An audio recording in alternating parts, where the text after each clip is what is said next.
So I think it's unprecedented to see an app like TikTok to be targeted by the US government. I've never seen this before, ever, in my professional career. The Trump administration is giving the company such a hard time, and I actually feel pretty bad for the company. Right now, the current US administration is not very predictable. They tend to change their minds from time to time, and sometimes it's inconsistent with what the government acts and what the president is saying. When a company builds a community, at the very start, it kind of owns it. But when the community grows to a certain extent and has hundreds of millions of users, it's not really up to the company. It's really up to this community and its users to decide, if they want this community to be alive or dead.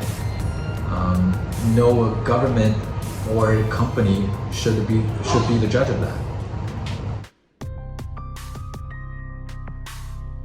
From my observation, I think ByteDance is still trying to keep TikTok as its own company, because at the end of the day, as an entrepreneur myself, when you give birth to a product and your product is being liked and loved by hundreds of millions of users, you want to keep building it to its perfection to bring better services to its users, right? And you don't want to hand it over to some other companies because you don't know if your community will enjoy the services built by other people. You got to be responsible for the community you already built, because only the original founding team has a good idea how to keep iterating this product and building what this community really needs.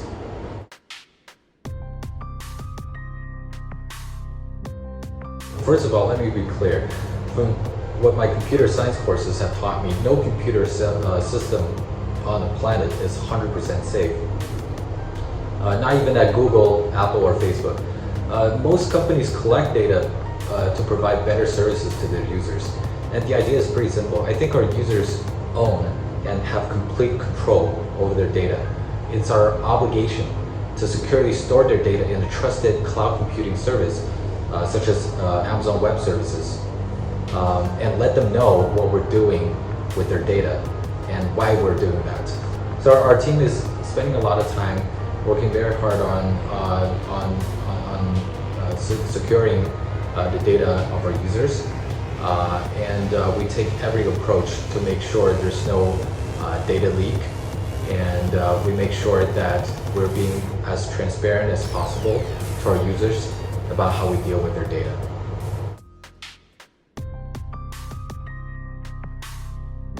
It's absolutely destructive for the US tech industry to shut down Chinese or any foreign businesses or force them to convert to domestic businesses just because they're foreign. I believe in a well-regulated market economy where companies know what is required from them by the government. I don't think companies should be treated differently because the country they started from. In our case, for example, we have offices in both Beijing and Los Angeles, and we're providing employment to both cities.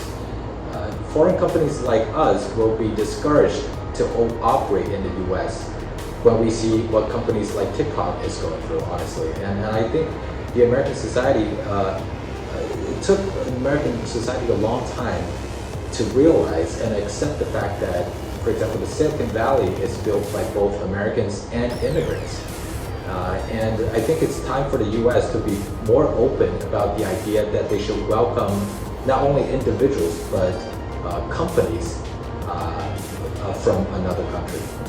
I think if you were a Chinese company that wants to innovate in foreign countries, especially in the US, you will be discouraged because you will fear that the local authorities could give you a hard time. And I already see, some of my peer entrepreneurs, they're rethinking their decision to build products and services in the US because they will fear that they may not be able to get investments from venture capitalists. Because it's also the VC's concern that the businesses that they invest in will face challenges, by the U.S. government.